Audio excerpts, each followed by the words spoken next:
Welcome back. I'm Charran, and this is the Gideon's Dark Chronicler. Wanted to talk to you a little today about procrastination. Happens to all of us, happens to the best of us. Why does it happen? When does it happen? Sometimes we're tired, sometimes we don't feel like it. So many different things, but we know that there are things that we need to accomplish at our jobs. There are deadlines in real life. There are things that we need to be on time for, and procrastination works against us. Makes us late for our flights, make us, just get into traffic when if we were just 5 minutes earlier, we would have completely missed the traffic. These are, unfortunate things. However, in writing, procrastination may be your friend. Procrastination allows your unconscious mind to kind of noodle around your stories. Particularly helps when you've come to an impasse. I don't want to call it necessarily writer's block in the sense that you can't write anything. That's separate and something that we can discuss in another video. I want to talk more about that you want to write, but can't find the time or the space or whatever it is. I was listening to a TED Talk, and I'll put the link below, but one of the fascinating things that came from that TED Talk was research based on procrastination. It dealt more with companies, and I believe in particular technology or internet companies, and that you don't necessarily want to be the first mover, but there is this benefit to sort of waiting and delaying, but there's also a threshold. There's a part where you're too late, and there's sort of a fine art, less so science and more so art, to finding that right timing for procrastination. You'll have to figure it out as you go. In terms of writing, I would just encourage you to write every day, as much as you can, 15 minutes, and a journal, anything. It's sort of just like any kind of exercise. It sort of gets you going. You do it regularly. It's beneficial to try to do it the same time every day if you can, but it's not necessary.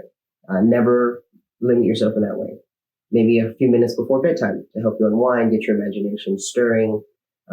Maybe you'll dream something. In terms of my book and where the source of inspiration came from for it, I was on my commute. And I fell asleep, but I was in kind of like a weird half sleep awake thing, or I was awakening. And I sort of looked out the window and saw the moon. And this is kind of half awake, half dream state, so I can't tell you what's real or not. Trust me, you'll know what's real or not as I go along. But I sort of saw the moon, and behind it, I saw another planet. It was sort of surreal. And then there were these two men. So in real life, there were actually two men talking about vacationing. But in my dream state, they were talking about vacationing on Mars. They were going into quite a bit of detail. And then when I kind of looked down, my train wasn't actually on tracks. It was on water. It was kind of like on a hover hydro train. And this sort of all happened, I don't know in real time if it was seconds or whatever, but when I did fully awake, I kind of wrote down everything that I sort of remembered, and that sort of began, that scene, that setup is actually in the book. It's actually in the book. I wrote it. The protagonist is kind of half asleep, but he's been talking about vacationing on Mars. And he's not in a dream state. This is the reality now. You can vacation on Mars. But the whole point is that as I noodled that around, I kept writing and layering it and writing, and then the story sort of clicking one day, and I just kept going and going and going. In terms of procrastination, big culprit right here, put my hand up and say, oh yeah, big time, because after I self-published my novel, I really wanted to let people be aware of it, and I have limited time, limited resources, but a vast imagination. So I did everything that I knew to do in the beginning, which was Instagram, Facebook, LinkedIn, let people know on WhatsApp, everywhere that I could, that that this was something that I could that I had done. And in the first week, I believe I got 5,000 views, if I'm not mistaken. I think in total I got 15,000, but I got 5,000 views. In the first week, about 5 people purchased my book. To this date, I'm pretty sure my close friends, family, those that have known me since I was young and purport to love me have not even purchased a copy of the book, but they congratulated me. So based on that, I mean, you see 5,000, you look, you're like, oh wow, 5,000 people are going to buy my book. No, no. Wonderful fantasy. I'll probably write that in a book someday, but no. But the truth is that it again pushed me. These things, we're going to call them failures. They're not really failures, but I'll cage them like that because I want to say that these push you along. If 5,000 people bought my book right away, I'd probably be complacent about all of this, and I'm not. And, to a certain extent, I'm actually grateful because I'm doing this now. I would not have dreamt of this without that, because the only other thing I could think of to reach out, to let people know who I am, what I'm about, and what my story is about is, vehicles like this, avenues like this. And it's wonderful to engage with you, but there's something else that I want to offer. And that's where the procrastination came in. So a year ago, I wrote my book, and I planned on starting YouTube about a month later. I really did. And if I had, I probably, I don't know how many. I always say I have 1,000 things to say, so we'll see if that's true. But I don't know how many videos I would have. But I got the flu. Had a big major dental work with my teeth that puffed up my face. Just many different things I can tell you. Life sort of paused me. But the thing is that I did have opportunities in these moments and in between these moments, and I chose not to take them. I still can't tell you exactly why. In the moment, I can only say I wasn't feeling it. I didn't know how to begin, and sort of had to. I actually listened to a lot of YouTube and podcasts to sort of bolster up confidence to do this. Part of it is confidence. We all have something to say. So having something to say is not necessarily in and of itself enough to pause you.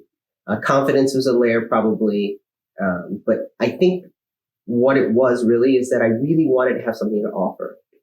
This really isn't just about me, although I would love it if you bought my book.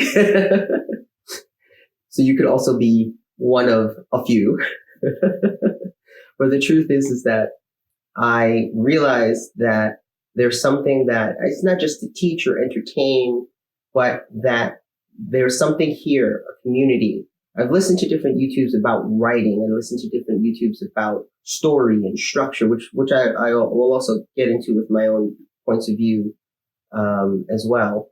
But for me, there was something missing that added to that. Someone who has been writing, going through the process, how hard it is, talking it through, explaining how they got over their hurdles,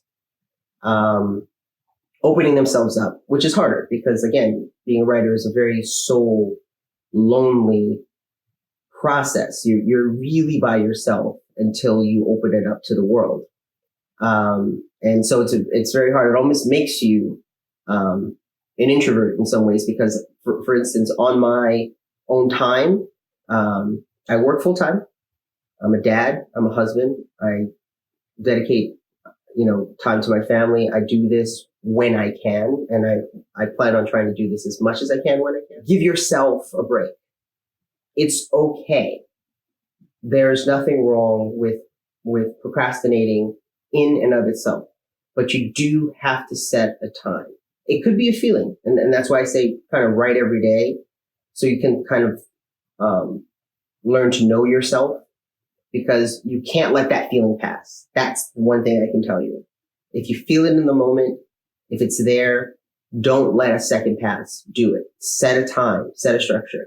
And that's basically what I did and how I came to this. And I hope that together we can inspire each other. I hope that I can encourage you to write, because I do truly fundamentally believe that storytelling will save us all. I really do. I believe it's the highest order and function of mankind that we communicate through stories, and that these stories, no matter how crazy, far-fetched, unbelievable, mean something to all of us at some time and strike us in different ways. And we have different opinions about it, looking at the same thing. And we want to know the author's opinion. What did you mean by this? It's quite amazing, actually. It's quite an amazing part of the human experience. And I think it's something that together we're going to grow. We're going to grow with. So that's it for now. Remember, keep writing. Don't worry about anything else. Just keep writing.